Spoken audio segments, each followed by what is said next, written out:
Hi friends, നമ്മൾ അങ്ങനെ ധനുഷ്കോടിയിൽ നിന്ന് രാമേശ്വരത്തേക്ക് എത്തി. അവിടെ നമ്മൾ നൈറ്റാണ് രാമേശ്വരത്ത് എത്തിയത്. നമ്മൾ നൈറ്റ് അമ്പലത്തിൽ പോയി തൊഴുതു. അത് കഴിഞ്ഞ് നമ്മൾ റൂം എടുത്തു. പിറ്റേന്ന് രാവിലെ ദർശനത്തിന് പോയി. വീണ്ടും നമ്മൾ അവിടെ ഉള്ള കിണറുകളിലെ വെള്ളം നമ്മളുടെ ദേഹത്തും കൂടി ഇങ്ങനെ അവർ തലയിൽ ഇങ്ങനെ ഒഴിച്ചു തരും. നമ്മളുടെ പാപങ്ങളെല്ലാം അതോടെ തീരുന്നെന്നാണുള്ള വിശ്വാസം. വീണ്ടും ഞങ്ങൾ അവിടുന്ന് യാത്ര തിരിച്ചു. ഭയങ്കര ബ്ലെസ്ഡ് ആയിട്ട് തോന്നി. കാരണം നമുക്ക് വേഗം രാവിലെ ആണെങ്കിലും തലേദിവസം വൈകിട്ട് എന്നപ്പോൾ രാത്രിയിലാണെങ്കിലും നമുക്ക് നന്നായിട്ട് പെട്ടെന്ന് തന്നെ തൊഴാനായിട്ട് സാധിച്ചു. വീണ്ടും അവിടുന്ന് യാത്ര തിരിച്ച് നമ്മളെ എത്തിച്ചേർന്നത് ഗന്ധമാദന പർവ്വതം എന്നറിയപ്പെടുന്ന ഒരു സ്ഥലത്താണ്.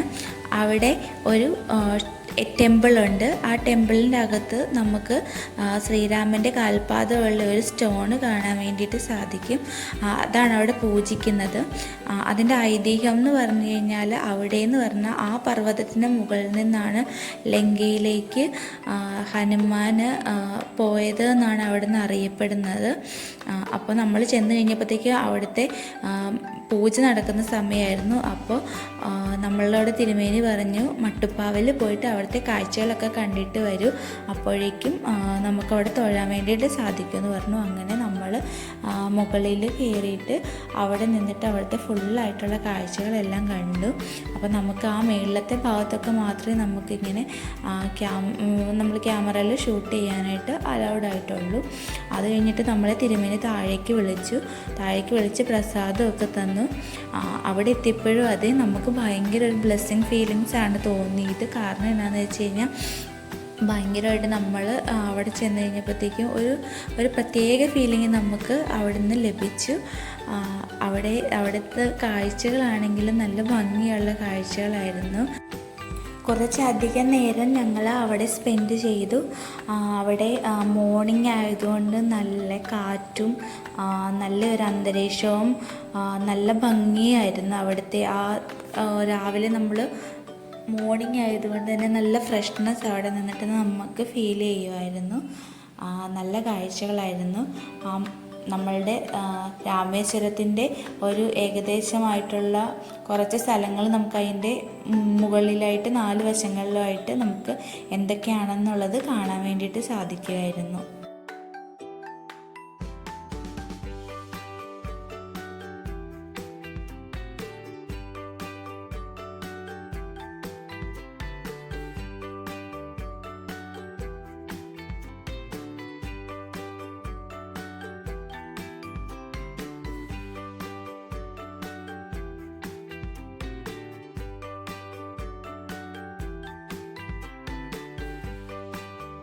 ഗന്ധമാദന പർവ്വതത്തിലുള്ള ടെമ്പിളിൻ്റെ മുകളിലായിട്ട് നിൽക്കുമ്പോഴത്തേക്കും നമുക്ക് രാമേശ്വരത്തെ ടെമ്പിളിൻ്റെ മുകൾ ഭാഗവും നമുക്ക് നന്നായിട്ട് വിസിബിളായിട്ട് കാണാൻ വേണ്ടിയിട്ട് സാധിക്കുമായിരുന്നു. അതിൻ്റെ കുറച്ച് അടുത്ത് തന്നെയാണ് ഈ ഗന്ധമാദന പർവ്വതം ഉള്ളത്. നല്ല ഭംഗിയുള്ള കാഴ്ചകളൊക്കെ കണ്ടിട്ട് ഞങ്ങൾ വീണ്ടും അവിടുന്ന് യാത്ര തിരിച്ച് നമ്മൾ വീണ്ടും പോയത് പഞ്ചമുഖി ഹനുമാൻ ടെമ്പിളിലേക്കാണ്. പഞ്ചമുഖി ഹനുമാൻ ടെമ്പിൾ എന്ന് പറഞ്ഞാൽ അവിടുത്തെ പ്രതിഷ്ഠ എന്ന് പറഞ്ഞാൽ 5 മുഖമുള്ള ഹനുമാൻ്റെ പ്രതിഷ്ഠയാണ്. നല്ല ഭംഗിയാണ് അത് കാണാൻ വേണ്ടിയിട്ട്. നമുക്ക് വെളിയിൽ നിന്നുള്ളൊരു പിക്ചർ മാത്രം എടുക്കാൻ വേണ്ടിയിട്ടേ സാധിച്ചുള്ളൂ. അവിടെ നമുക്ക് ക്യാമറ ഒന്നും അലൗഡ് അല്ലായിരുന്നു. പിന്നെ അകത്തേക്ക് കയറുമ്പോഴത്തേക്ക് നമുക്ക് 5 മുഖങ്ങളുള്ള ഹനുമാൻ്റെ വിഗ്രഹം കാണാൻ വേണ്ടിയിട്ട് സാധിക്കും. പിന്നെ അവിടുത്തെ ഒരു പ്രത്യേക അട്രാക്ഷൻ എന്ന് പറയുന്നത് അവിടെ ഒരു 2-3 ഒരു ചെറിയ കുളം പോലെയുള്ളതിൻ്റെ അകത്ത് ഫ്ലോട്ടിംഗ് സ്റ്റോൺസ് ഉണ്ടായിരുന്നു. നല്ല ഭാരമേറിയിട്ടുള്ള സ്റ്റോൺസുകൾ അതിങ്ങനെ വെള്ളത്തിൻ്റെ മേളിൽ ഇങ്ങനെ പൊങ്ങിക്കിടക്കുന്നുണ്ടായിരുന്നു. അതിൽ നമുക്കിങ്ങനെ തൊട്ട് നോക്കാനൊക്കെ സാധിക്കുമായിരുന്നു. അപ്പോൾ ഞങ്ങൾ അതിൻ്റെ മേളിൽ തൊട്ടൊക്കെ നോക്കിയായിരുന്നു.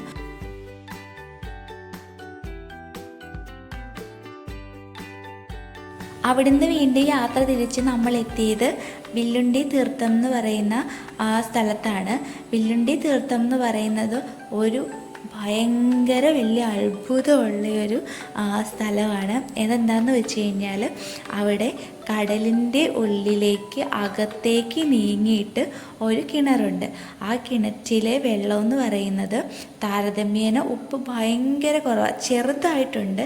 എന്നാലും നമ്മൾ കടലിലെ വെള്ളത്തെ വെച്ച് കമ്പയർ ചെയ്ത് നോക്കുമ്പോൾ നമ്മൾ കടലിലെ വെള്ളവും വില്ലണ്ടി തീർത്ഥത്തിലെ വെള്ളം എടുത്ത് നമ്മളിങ്ങനെ ടേസ്റ്റ് ചെയ്തായിരുന്നു.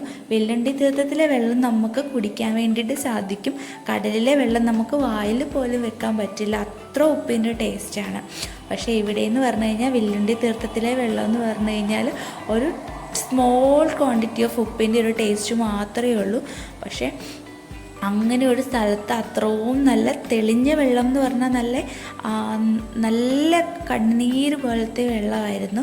അതിൻ്റെ അകത്ത് നമുക്ക് അവിടെ ചെന്നിട്ട് ആ വെള്ളം എടുത്ത് നമുക്ക് കുടിക്കാനുള്ള ഒരു ഭാഗ്യം കൂടി കിട്ടി. കാരണം ഞങ്ങൾ അവിടെ ചെന്ന് കഴിഞ്ഞപ്പോഴത്തേക്കും അതിൻ്റെ അകത്തുനിന്ന് വെള്ളം എടുക്കാൻ വേണ്ടിയിട്ട് നമുക്ക് ഒരു മാർഗ്ഗവും ഇല്ലായിരുന്നു. അവിടെ എങ്ങും ആരെയും നമ്മൾ കണ്ടുമില്ലായിരുന്നു. അപ്പോൾ നമ്മളിങ്ങനെ പറഞ്ഞിട്ട് അവിടെ നിന്ന് അയ്യോ നമുക്ക് അതിൻ്റെ അകത്തുനിന്ന് വെള്ളം എടുക്കാനൊന്നും പറ്റിയില്ലല്ലോ എന്ന് വെച്ചിട്ട് ഇങ്ങനെ പറഞ്ഞു നിന്ന് കഴിഞ്ഞപ്പോഴത്തേക്കും ഒരു ചേട്ടൻ അവിടെ നിന്ന് നടന്നു വന്നിട്ട് നിങ്ങൾക്ക് വെള്ളം വേണമെന്ന് ചോദിച്ചു. അപ്പം നമ്മൾ വേണമെന്ന് പറഞ്ഞു കഴിഞ്ഞപ്പോഴത്തേക്കും പുള്ളിയുടെ കയ്യിലുള്ള ഒരു ചെറിയ മൊന്തയും അതിൻ്റെ അകത്ത് ഇങ്ങനെ കയറുണ്ടായിരുന്നു, അത് വെച്ചിട്ട് അതിൻ്റെ അകത്തുനിന്ന് വെള്ളം എടുത്ത് നമുക്ക് തന്നു. ഭയങ്കര അത്ഭുതം എന്ന് വെച്ചാൽ അതൊരു ഭയങ്കര അത്ഭുതം, അത് പറഞ്ഞറിയിക്കാൻ പറ്റാത്ത ഒരു അത്ഭുതം മാത്രമല്ല, നമുക്ക് ആ സമയത്ത് അത് കിട്ടുക എന്ന് പറഞ്ഞു കഴിഞ്ഞാൽ വലിയൊരു ബ്ലെസ്സിങ്സ് ആയിട്ടാണ് ഞാൻ കരുതുന്നത്.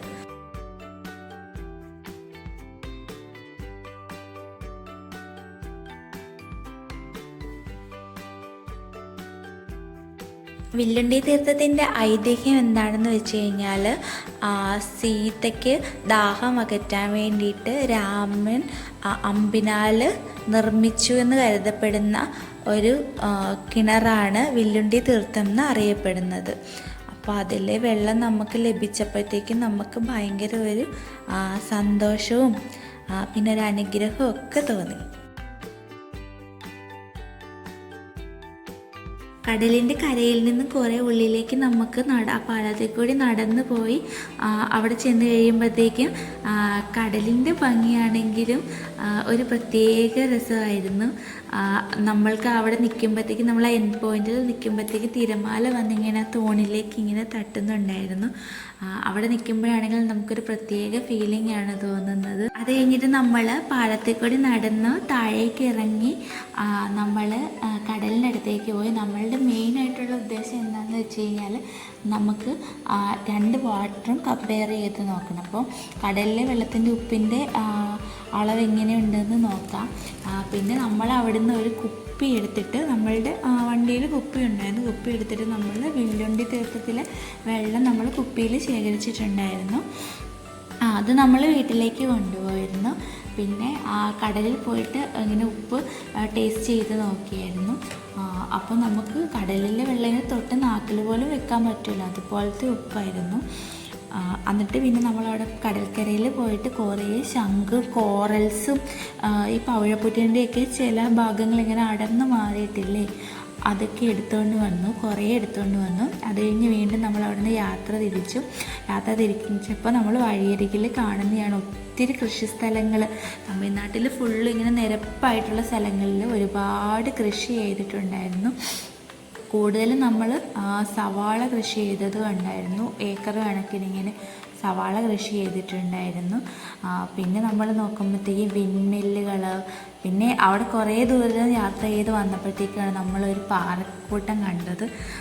അങ്ങനെ അവിടെ ഫുള്ളായിട്ട് ഇങ്ങനെ നിരപ്പായിട്ടുള്ള സ്ഥലങ്ങളായതുകൊണ്ട് കൂടുതലും നമ്മൾ ഈ കൃഷിസ്ഥലങ്ങളാണ് കൂടുതലും കാണുന്നത്. നമ്മൾ നേരത്തെ കമ്പത്തൊക്കെ പോകുമ്പോഴത്തേക്കും കമ്പം തേനിയൊക്കെ പോകുമ്പോഴത്തേക്കും വിൻമില്ലുകൾ നമ്മൾ കണ്ടാലും കുറച്ച് ദൂരത്തായിരിക്കും. പക്ഷെ നമ്മൾ ആ ഇടവഴി കൂടി കയറി അങ്ങ് പോകാറില്ലായിരുന്നു.